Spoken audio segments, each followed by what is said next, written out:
There we go. There we go.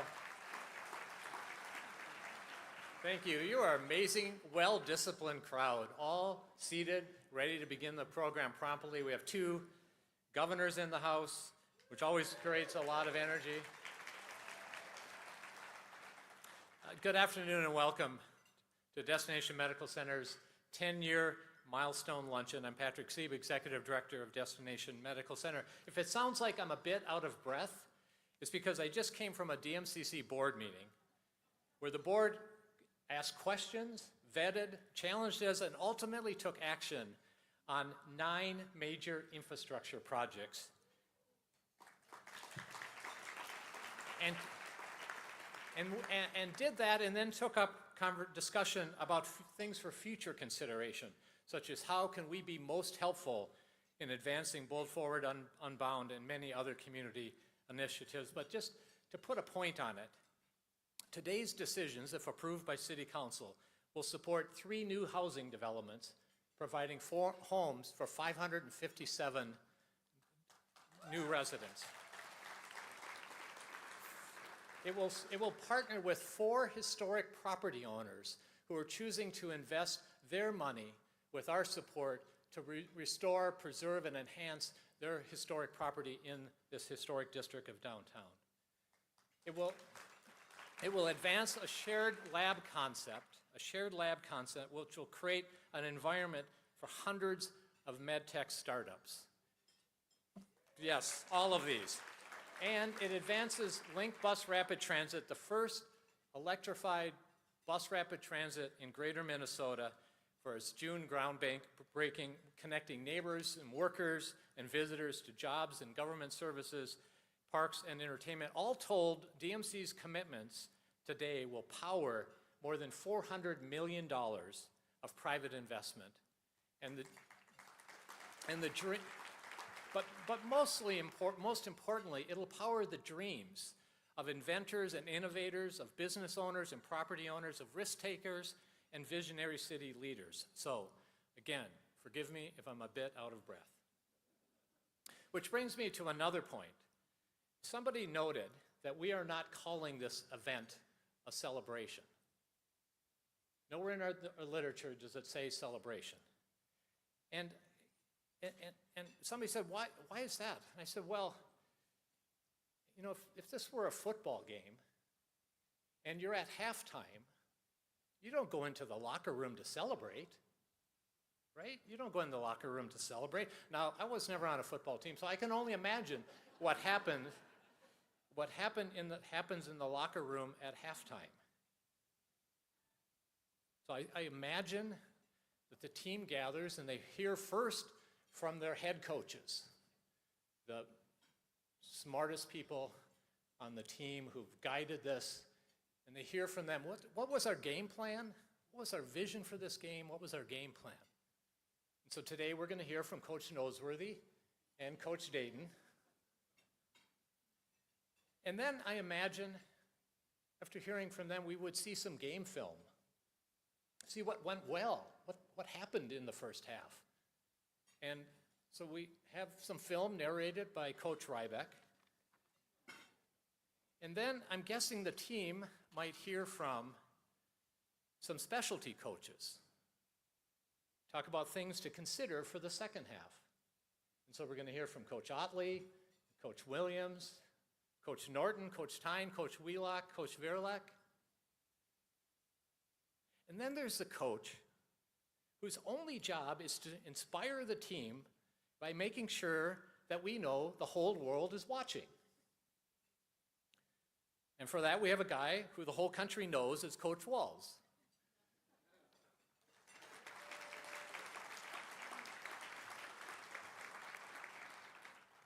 So that is our program today. And with that, please join me in welcoming Coach Noseworthy in the Noseworthy room here at the Hilton. Thank you very much.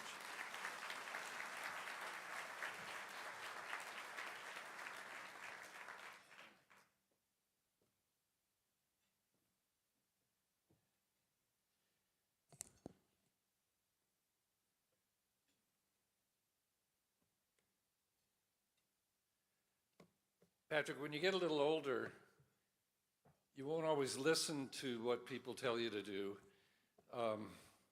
When you get a little older, you celebrate whenever you get a chance. I'm not quite ready for ripe bananas only, but I'm working at it. So anyway, thank you, Patrick, and thanks for the honor of speaking with you today.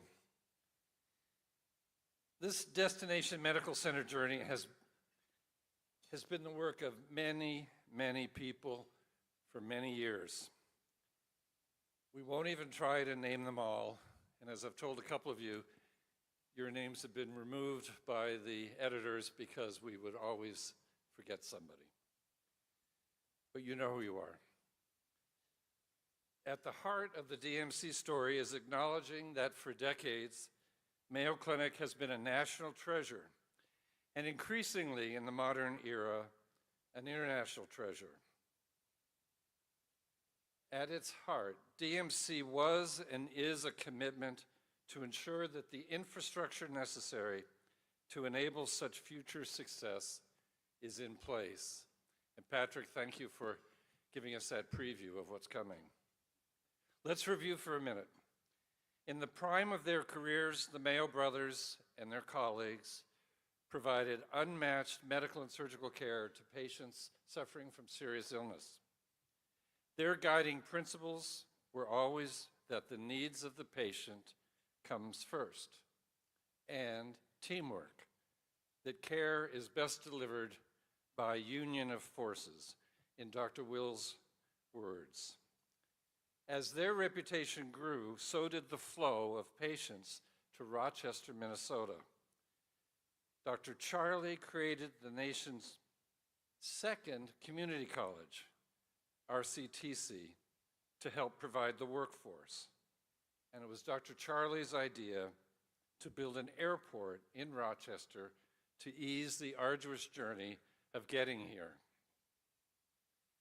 For decades, in the second half of the 20th century, Mayo's reputation was well earned, along with its quiet message.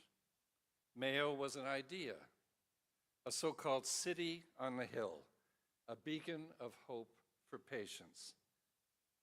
They chose not to advertise, but rather to let Mayo Clinic's reputation speak for itself. But 25 years ago, the world was changing. In the early years of the 2000s, medicine became increasingly competitive, including top medical centers vying for the kinds of patients that Mayo Clinic attracted. Mayo would need to make changes to remain the leader. Mayo Clinic and Rochester's community leaders began to appreciate that as the clinic continued to grow, the long-admired, generous Minnesota spirit of welcoming patients from far away would need to be supplemented by appropriate facilities and services for those traveling from distant countries and vastly different cultures. The idea was formed for a destination medical city, and these leaders, some of whom are in the room, began their work. There was much to do to form this bold and courageous plan to deliver on the promise to be the leading destination medical center in the world. Many people worked for years to bring the idea to the point that the state could contemplate such a proposal. These same individuals were joined by others to shepherd the proposal through review and ultimately approval.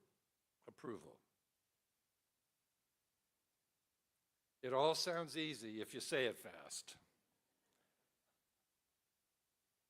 The big idea, reaching consensus on a shared vision of the future, interfacing with every facet of the local and statewide community, clarity of message, debate, arbitration, consensus, again and again.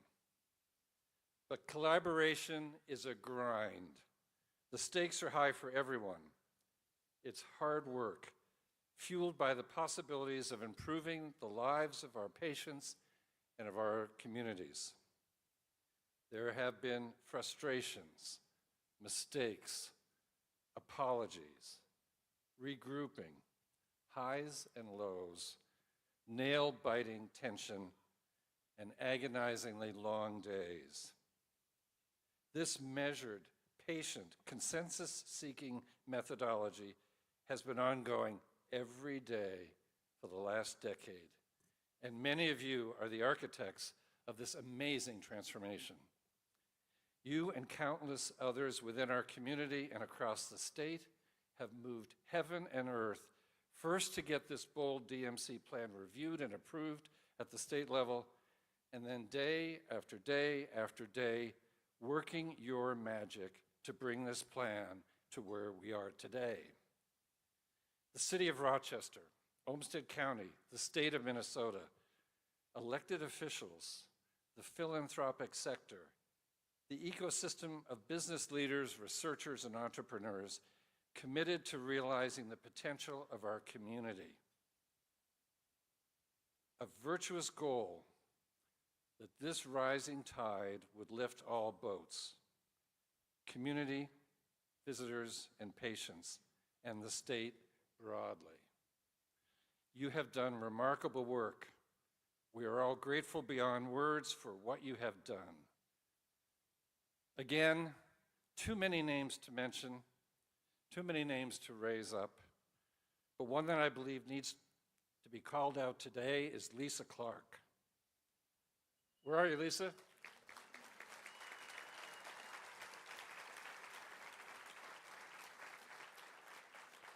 So the other dozen or so names that were in here got scratched, but we couldn't scratch Lisa. She was the inaugural leader of DMC. Well done, all of you, and well done, Lisa.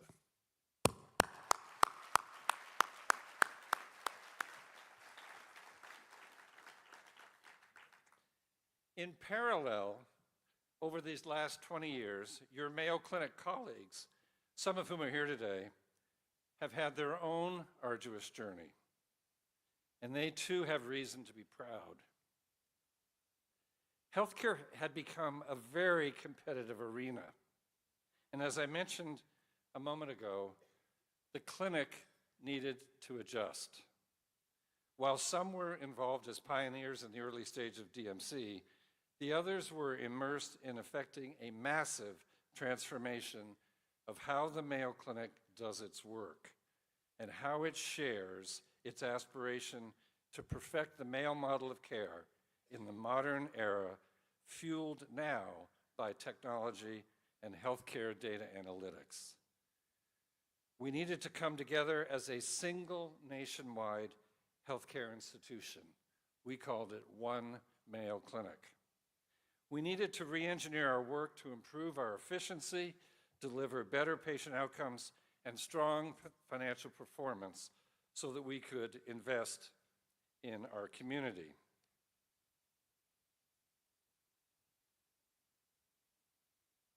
I hate it when this happens. I still do this.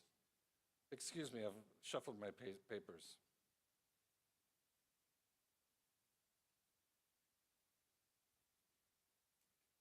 I should start over again, maybe.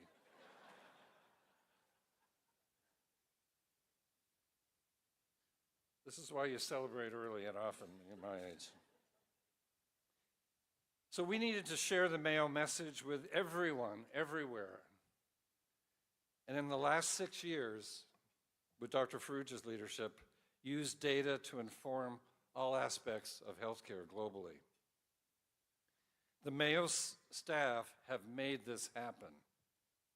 Our patient outcomes are now better than ever and have completely lapped the field.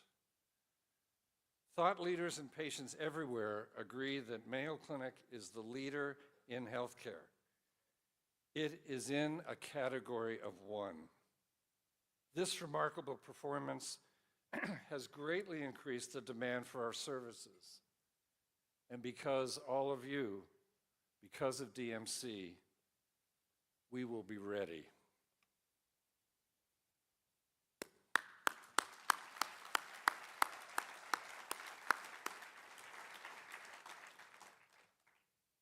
Finally, I want to say a few words about the ultimate decision by the state to authorize the 20-year initiative of DMC.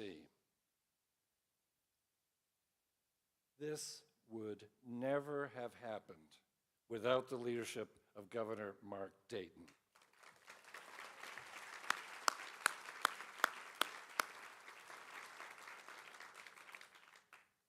It never would have happened. As the governor knows, it would also not have happened without the extraordinary work of Tina Smith, then the governor's chief of staff,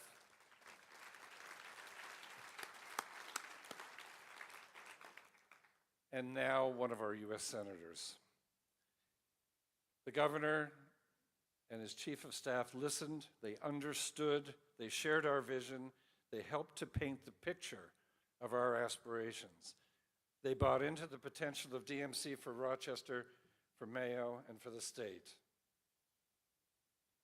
They were savvy stewards of the state resources. And they repeatedly reminded all the critics that this was an investment in Minnesota. This was not money for Mayo Clinic. God bless you, Governor Dayton. Thank you. We can all agree at this midpoint of our initiative that this deal was worth making. Today it's going to be a fabulous program, and the next decade will be even more consequential than the last. Thank you all so much.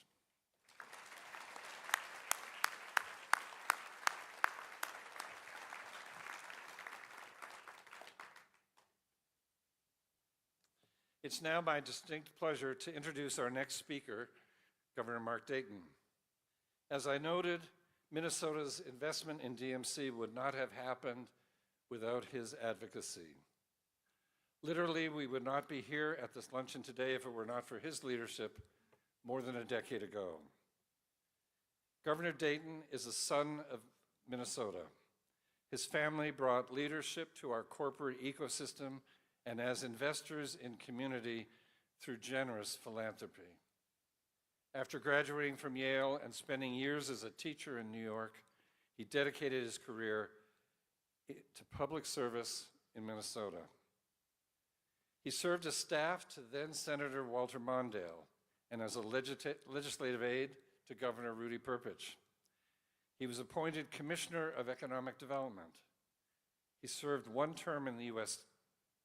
Senate before being elected governor in 2010, serving 2 full terms. Among his many accomplishments as the state's chief executive, he increased the state's investment in early childhood education and in the research and innovation work at the University of Minnesota. He championed the rights of marginalized people and legislating same-sex marriage. He guided the investments in both U.S. Bank Stadium and DMC. He understood ambitious goals and was a fierce and good steward of the public resources. Governor Dayton, we are all in your debt, and we're honored to invite you to the podium today.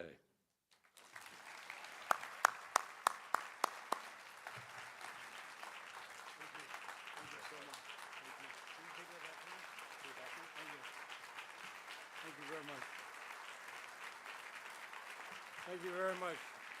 Thank you. Thank you very much. John, I'm know that we're here in Dr. John Noseworthy Hall. I don't have an outhouse named after me, but it's a tribute to you, deserve a tribute. Your phenomenal leadership to Mayo and to Minnesota. Thank you for your service.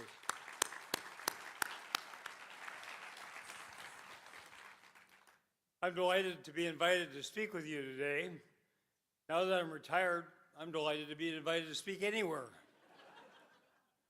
After he lost his election for governor in 1978, Rudy Perpich said that he'd read that in third world countries, they took the losers of elections out and executed them.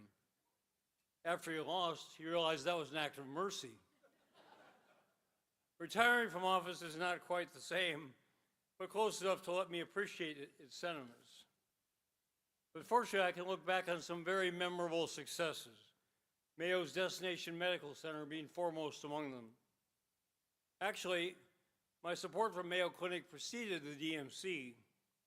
When I was a United States Senator, some South Dakota huckster, a friend of Senator John Thune, announced his plan to run 36-unit coal trains day and night through downtown Rochester and right past Mayo. I announced my opposition, but I made a strategic mistake. I said that those trains would have to run over my dead body. So a lot of people who didn't care about the project supported it because they wanted to see the trains running over me. Then I got in trouble for saying on the Senate floor that Mayo Clinic was worth a hell of a lot more than the whole state of South Dakota, for which I had to apologize to Senator Thune. I stand by that statement.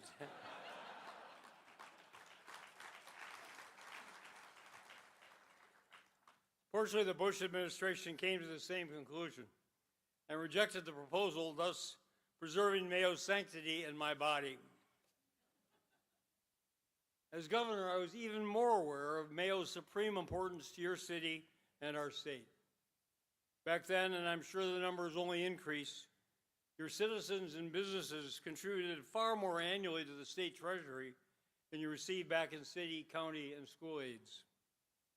Even that enormous economic impact is surpassed by Mayo's saving and restoring over 1 million lives every year. One of them is me. I know what a huge difference Mayo's superb doctors, nurses, and staff have made in my life. So when Dr. Noseworthy announced Mayo's proposal to establish the Destination Medical Center here in Rochester, to further enhance your standing as the world's premier medical institution, I was thrilled and immediately announced my support. Now, as always happens, a few legislators from both political parties objected to the magnitude of the state's share of the project. I quickly responded that 49 other states and several countries would fall all over themselves to seize what Dr. Noseworthy and the Mayo Board were graciously offering first to Minnesota. That stifled the opposition, and the project proceeded through the legislature. To underscore its importance, I asked my ace chief of staff, Tina Smith, to lead our administration's involvement. She, as always, was so superb that Mayo asked me to appoint her to the center's board, where its members immediately elected her their chair. And I know she would be here today if she were not contending with Washington, D.C. Since then, Mayo has more than kept its promise. The transformation is well underway, and Mayo recently announced an additional $5 billion investment in the project. I can't thank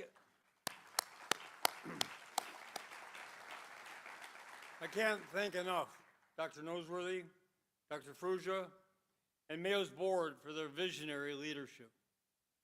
And I thank the Destination Medical Center Board, its staff, the city under Mayor Norton, the county under Chair Tyne, and my old friend Commissioner Senjum, and the state under Governor Walz for his fantastic leadership.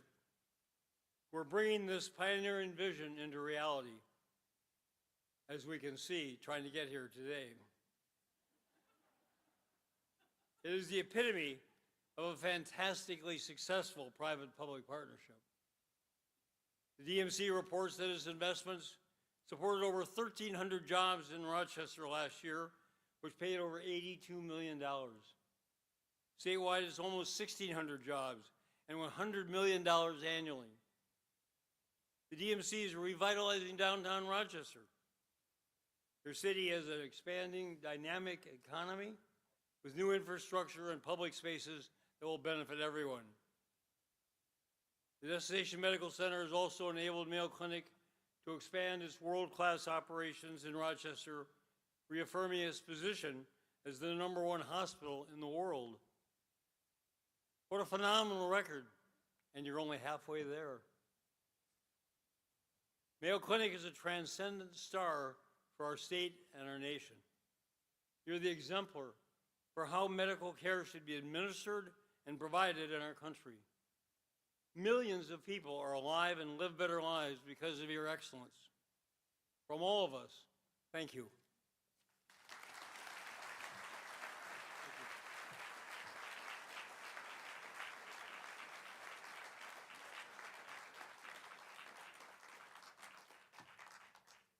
Thank you, Dr. Noseworthy. I'm sorry, Governor Dayton, thank you. Let's take a look at what has been accomplished the past 10 years.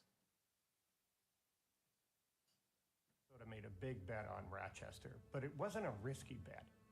Governor Dayton, Senator Smith, Mayor Norton, and Senator Senjum, and so many others recognized that everybody had to put something into this. It is paying off, and it is about to really pay off. But more than anything, it was actually a promise kept.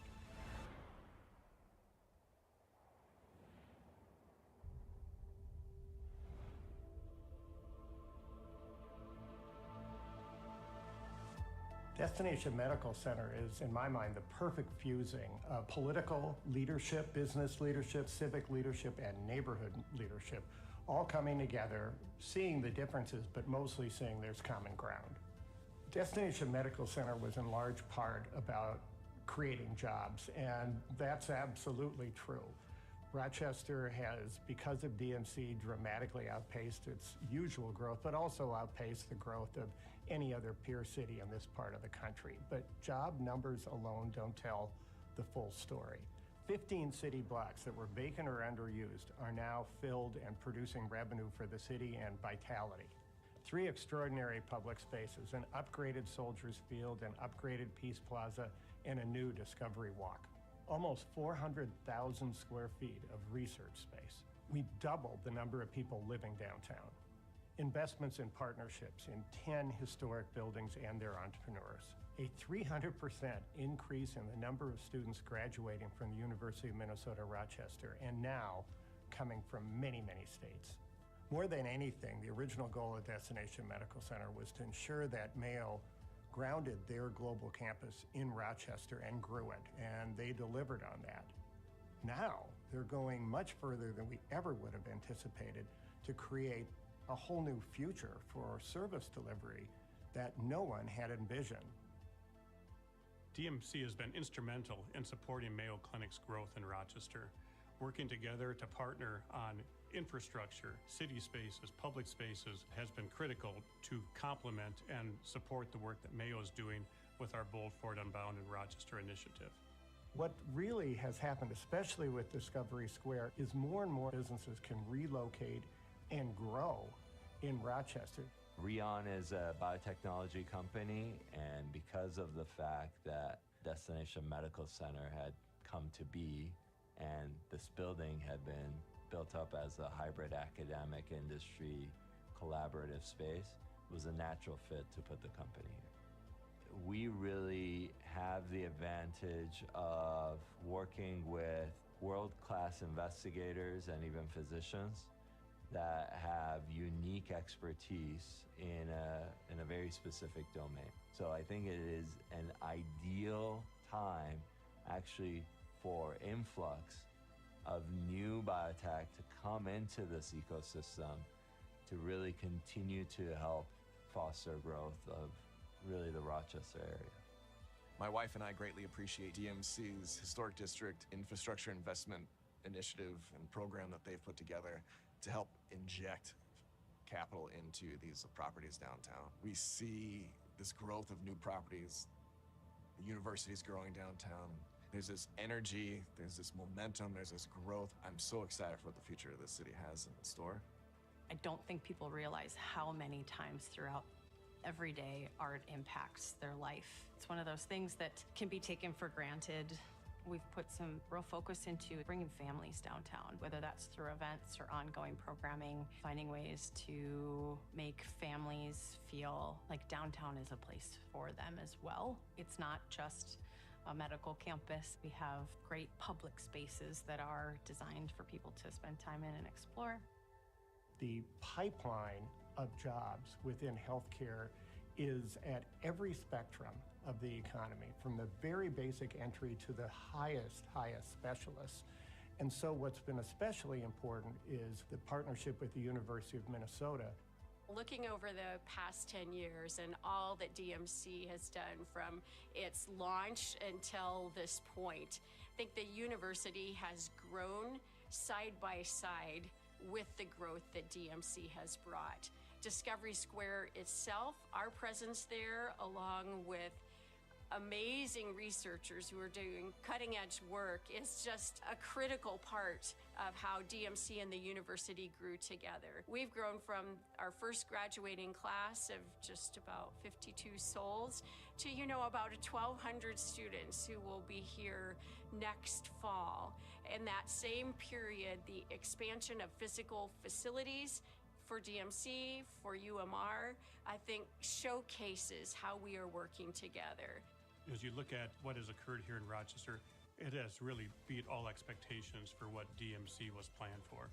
And to keep that momentum going, the partnership has to remain as we continue to evolve Rochester and make it the best place in the world to live. 10 years from now, I want to stand in the Mayo Clinic and see something that no one right now can even envision about service delivery. But more important, I want to leave the clinic and I want to walk through the downtown and the neighborhoods of Rochester and recognize that all of this growth could happen without disturbing the fundamental character of Rochester as a place where you can have an incredible career, but even more important, live an incredible life.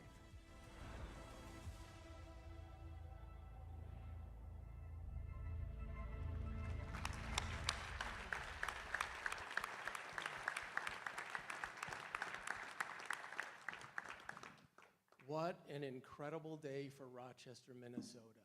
I look out at all these bright faces. So many people have contributed to our success, and I can only express sincere appreciation. Dr. Noseworthy, Governor Dayton, Mayor Ryback, that was awesome, truly fantastic. I want to thank each of you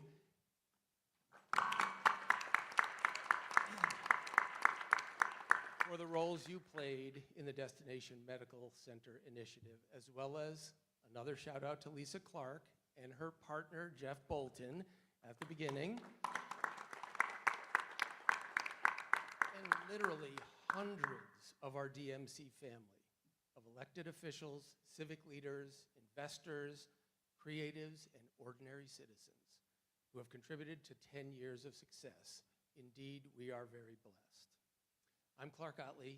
I'm a Mayo Clinic physician, researcher, and educator, and a proud citizen of Rochester, Minnesota.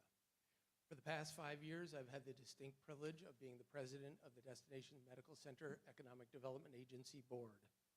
We are very lucky today to have an esteemed panel of colleagues from across all the sectors, and we're going to engage in some great discussion. Representing the city of Rochester, we have our mayor, Kim Norton.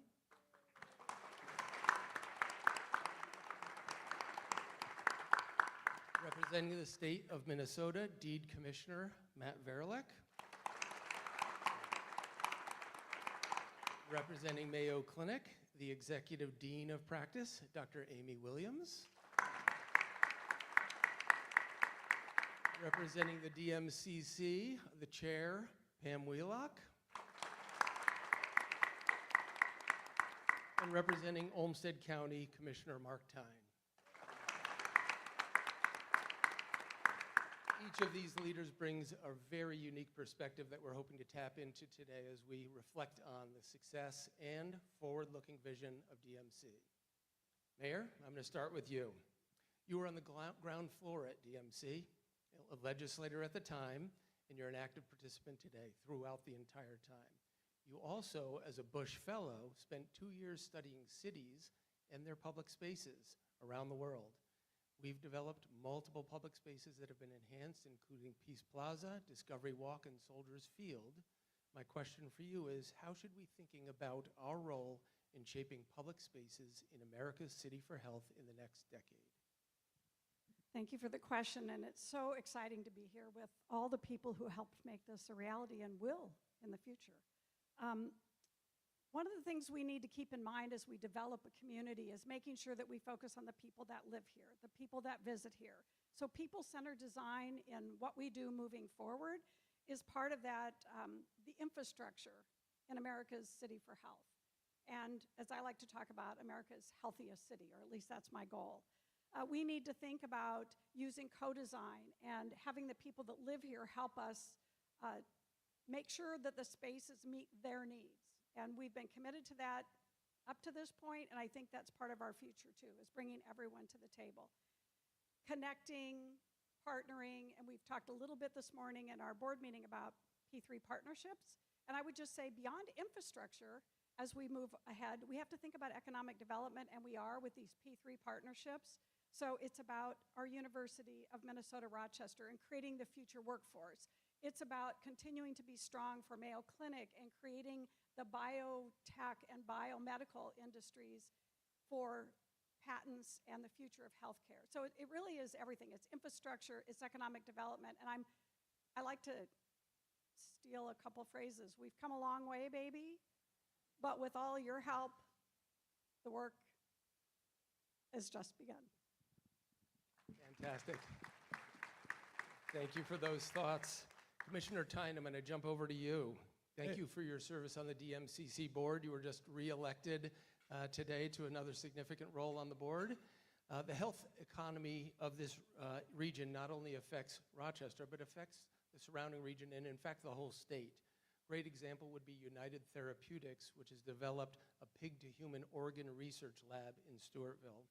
With that in mind, where do you see alignment between Olmsted County's priorities and the work of DMC? Thank you. Olmsted County, like all counties in the state of Minnesota, is about its people. Our stated vision is that we strive to be a vibrant community where everyone thrives. The continued success of DMC is vital to us reaching this vision. Because of DMC and the growth it has spurred, we are the opposite of many outstate communities. Instead of dealing with a brain drain where young people leave to seek opportunities in the big cities, Olmsted County is a magnet and is holding more of our young people near home and attracting others to this land of opportunity. The great opportunities this growth offers has spurred an impressive variety of educational choices. Olmsted County residents can stay home and still pursue post-secondary degrees at RCTC, Winona State University, St. Mary's University, and the University of Minnesota Rochester. In addition, the local trade unions, including Local Plumbers 6, Plumbers and Pipe Fitters, IBEW Local 343 Electrical Workers, Sheet Metal Workers Local 10, Carpenters Local 1382, Leona Laborers Local 405, Painters Local 681 and 2002, and I'm sure I'm forgetting some, offer the training necessary for those who want to help us build our future. There is no shortage of paths to successful careers in Olmsted County. These opportunities, whether post-secondary or through the trades, are there for all Olmsted County residents. Whether you live in the DMC zone in downtown Rochester or on a farm in Quincy Township. The opportunities that DMC ensures will spur strong and steady growth throughout Olmsted County. From 2015 to 2045, the city of Rochester is projected to grow by more than 45%, which is very impressive growth. However, this growth is not limited to just Rochester. The strong economy and the opportunities it provides will grow other communities in Olmsted County. During the same period, Stewartville is also projected to grow by 45%, a number likely to grow significantly since they've attracted the United Therapeutics and now an Amazon warehouse. Within the past year, they've done that. Byron is expected to grow by 64% and Orinoco by 78%. Opportunities to thrive will remain plentiful in Olmsted County for years to come. Thank you.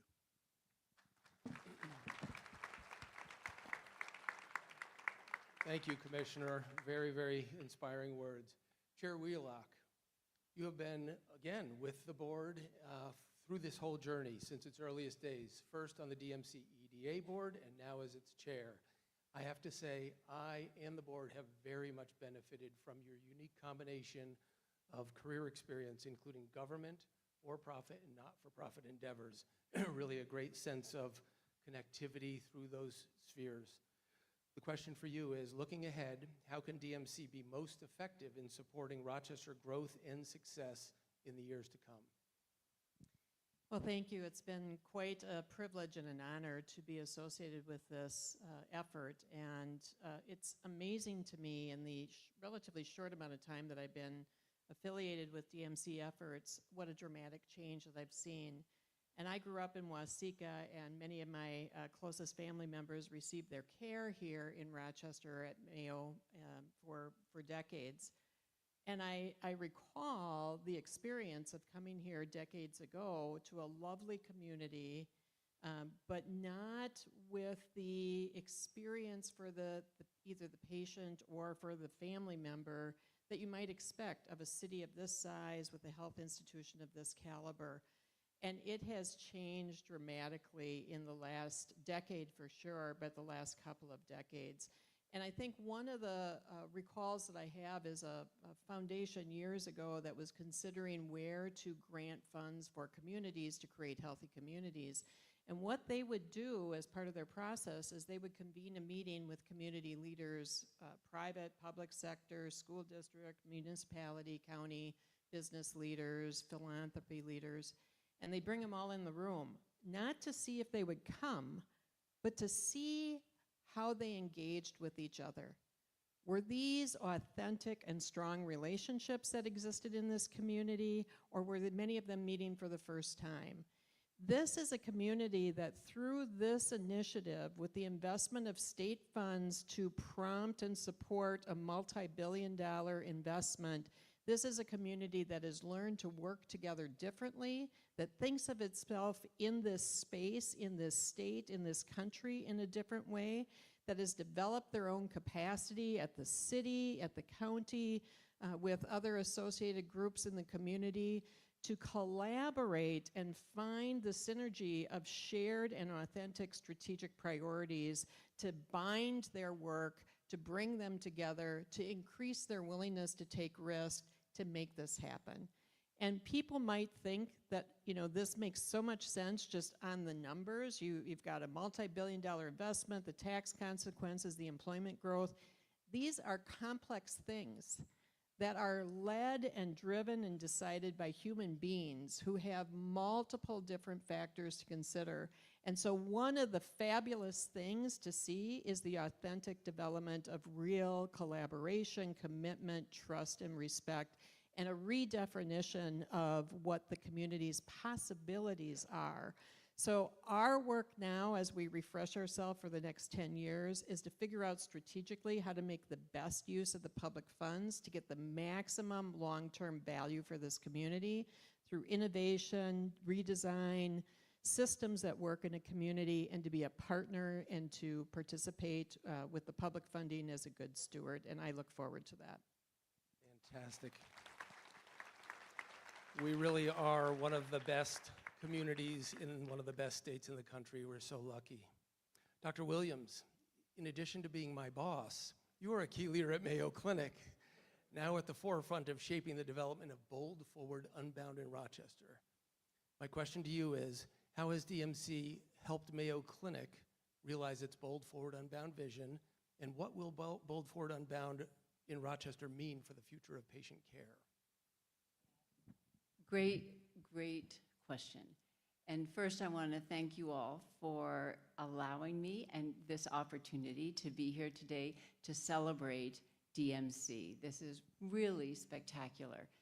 And I've been here a long time at Mayo Clinic and in Rochester, and been able to witness how the DMC has truly changed our community for the better.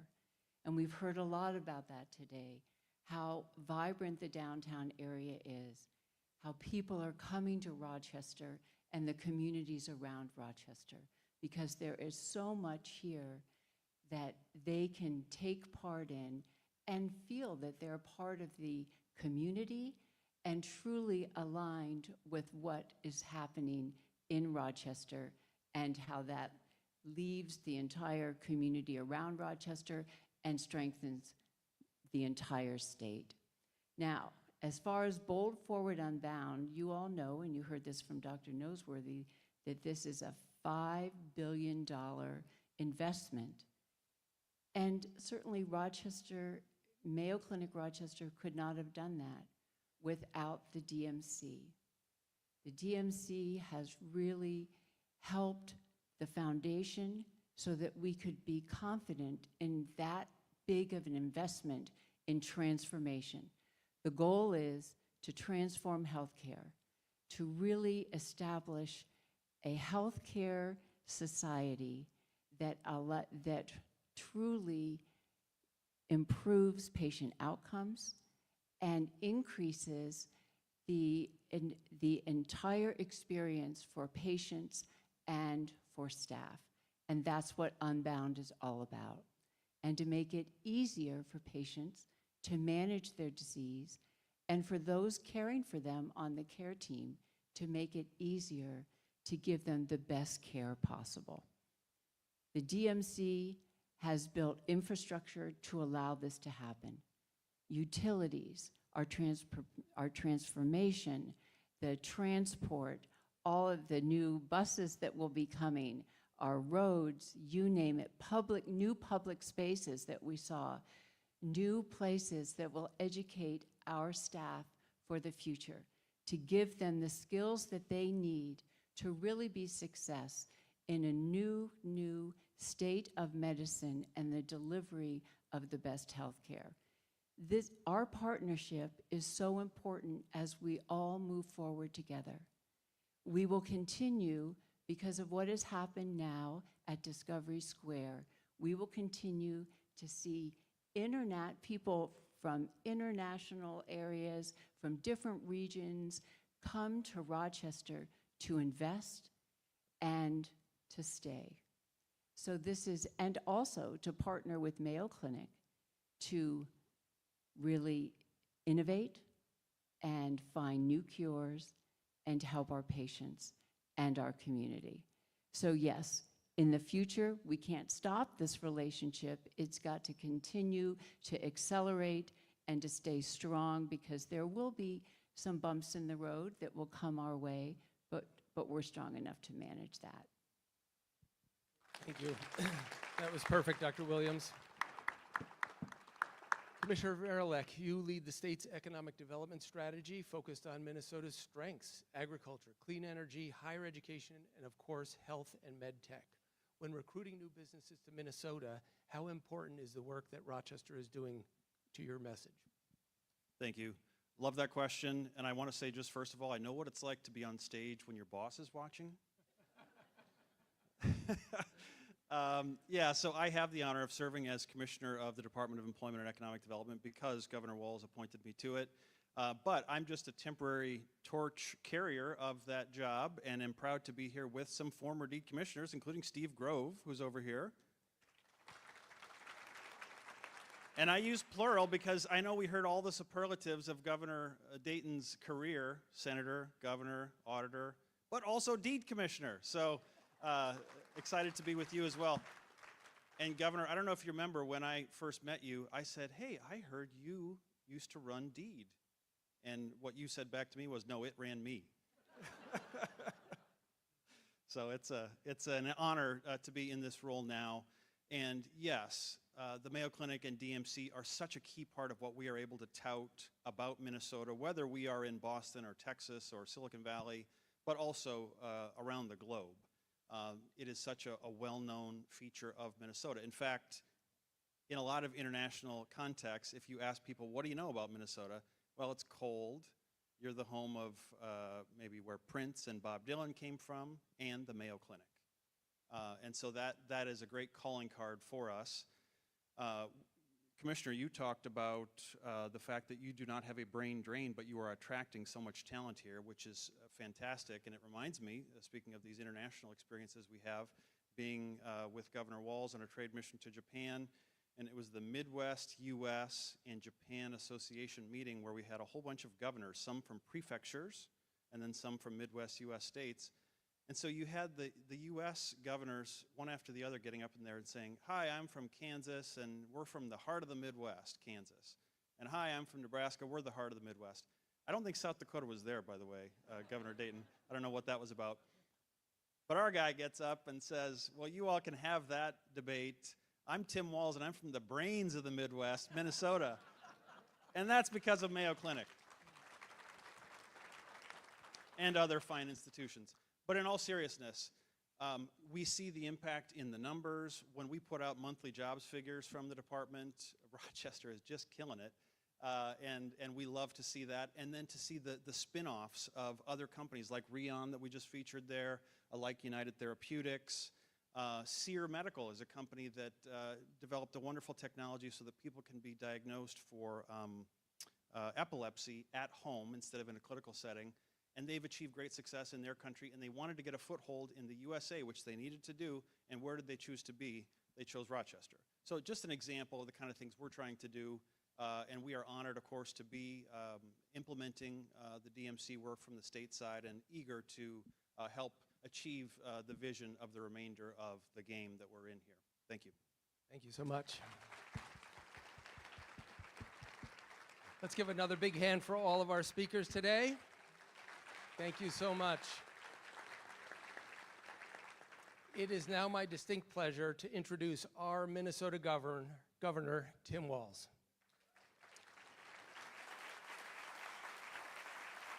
Governor Walz began his career elected right here in Southeast Minnesota, serving as our congressman for 6 terms.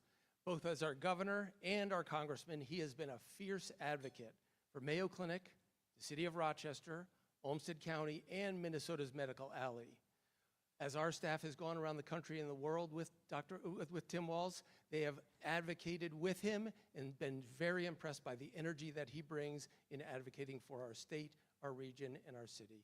We are very, very lucky to have you and delighted to have you today. Thank you. Grateful. Well, thank you so much for the kind introduction, and good afternoon to all of you.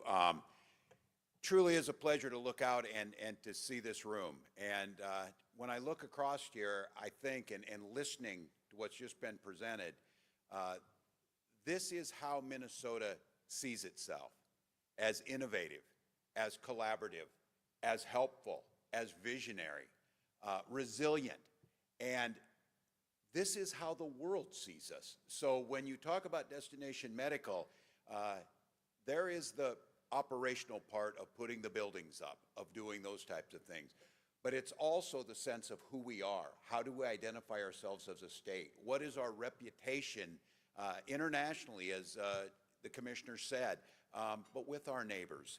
A huge thank you to those visionaries. And Dr. Noseworthy, I thought, put this really well.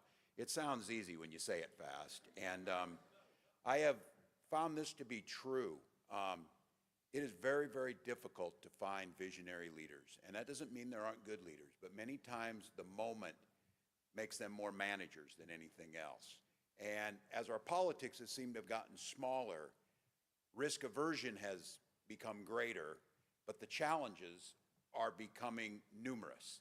And so when you can find, and when you heard from Dr. Noseworthy and Governor Dayton, the idea of taking that vision, of looking out over the horizon, for an elected official, looking out over your term in office and be willing to take the risk to put things in place to improve people's lives and to improve the state or wherever they're responsible for, really takes that vision. And I think about this with Governor Dayton. You heard this mentioned, and he doesn't talk about it, but everybody else should be, and we are. He came into office about 15 years ago as governor and had served already and understood the state. And he came in with a very big vision and created a coalition of folks understanding that education was our future. Education and an educated workforce, and our children were not just a talking point, we're truly there. And he built that coalition from Art Rolnick to others, to teachers unions, to across the board, and focused on early childhood education, 2, 3, and 4-year-olds. Well, fast forward, those kids are 17, 18, and 19. It is not by luck, and no small part goes to Governor Dayton's leadership, that last year we reached the highest graduation rates in our state's history because of that. That's why that happened. to see out that many years, that's exactly what you've done here. And I too am remiss when I'm looking around. Everywhere I look, I see a new friend, someone who's influenced me, someone who's a mentor, someone who was there at the beginning of these. So to mention names, I know I'll forget someone, but I think the beauty of that is certainly everybody sitting in this room should feel a sense of ownership of what's happened here. Certainly folks across this city for sure, whether they were small business owners or whether they were physicians or whether they were teachers in our schools, whatever they did, they were part of this vision to say, we have a world-class destination medical institution setting on the prairie. And people are coming from all over 1 million visitors a year. And how do we transform that to continue to be, as the commissioner said, a magnet for the talent and for people wanting to live here? And to marry up the most innovative medical research and practice in the world with a quality of life second to none. Great schools, incredible parks, safe streets. That took a vision. Everybody wants this. I hear that everywhere I go, especially with governors, when I'm talking about what you have in Rochester, whatever, they're always like, oh, I wish we had that. And I said, I bet you do. So, because it's an incredible engine. And I think it does go to these elected officials who are here. One of the hallmarks of Destination Medical was it was not easy, but it was done in a bipartisan manner. It was done with a vision forward, with an understanding, and this is what we continue to do is, as goes Rochester, so goes Minnesota. And I would argue so goes Minnesota, goes the upper Midwest. And so making sure when we're able to go to the Netherlands and make a pitch that Philips should bring their diagnostic work to Minnesota, and they start and create hundreds of jobs in Plymouth, no small piece of that was because of Destination Medical and Medical Alley, a vision of making sure we capitalize on what we do best. And what I'm really appreciative of is, we joke about it a lot, but it has been a problem in Minnesota that we are a little bit passive in how we talk about these things. Oh, it's Minnesota, you'll want to come here. No, we have to be more aggressive and go reach out, make the case for this. I say it all the time, it's us in the Boston area. And traffic is shit in Boston. And so I say that to them. I'm like, why would you want to go there? You could be home in 5 minutes from the Mayo Clinic. It's going out and making the pitch. And look, we're not trying to poach folks from elsewhere, but we have building a critical mass here that is centered on Destination Medical. It's centered on the vision of what people created. And I will say it again, to have a vision a decade or 2 decades out, to build across multiple political entities and differences, to invest the type of money we've made, understanding that this is no guarantee in any of it, because I continue to say this, especially when you're dealing with the government, the business owners in this room know, there's that old adage, fail fast. Oh, not in government, fail slow, painful deaths if you're going to. Because everybody's fearful of saying, look, we invested differently or whatever. So I applaud those folks who voted for this. I applaud those folks who went out there and made the case that if we invest in Rochester, we will get there. It will create jobs. It will create growth. It will put Minnesota in a place to attract and expand through that ecosystem of bio work that we're doing. But that was a secondary, because it was the truly Minnesota piece of this is, invest in this and we will improve the world. Invest in this and we will save lives. Invest in this and we will make life better for more people, not just in Rochester, not just in Minnesota, not in the United States, but globally. So I think pausing, which we don't do enough of, pause and celebrate a little bit. I'm going to take that adage, celebrate when you can. And I noticed this about Governor Dayton too. There's a direct correlation in happiness to being a former governor and a current governor. He's like all happy and telling jokes, and I'm like, I got to leave here and drive back up. You know where we're at in the middle of that. I need a little more of their optimism, a little more of the willingness that's in this room. But it is a time. We can solve these things. We are solving some of the world's biggest issues right here in Rochester, and we're doing it in a collaborative way. We're doing it in a way that keeps the charm of a small city, as we said, in the Midwest, that you know who your neighbor is, and you say hi to somebody when you're shopping, at the same time that somebody might be a perimeter thoracic surgeon or whoever it may be, but they all matter to the community, no matter what they're doing. So congratulations. If this is halftime, we're leading at halftime. and we're not going to settle to set back. This would be one I would say, let's run the score up a bit on this one. Let's continue to succeed. Thank you all. Patrick, thank you. Oh, yeah. So I just want to say, the governor's staff was contacting me at 10 o'clock last night and said he wants to come, he's breaking away, he's going to be here. And I just want to say, you are here for us, whether it's the Netherlands, Finland, Boston, you are here. It's so easy to follow his lead in telling our story, and you can see why. Thank you so much. Thank you all. Thank you. That's all I got. Enjoy the time together. Really appreciate it. Thank you all for your participation.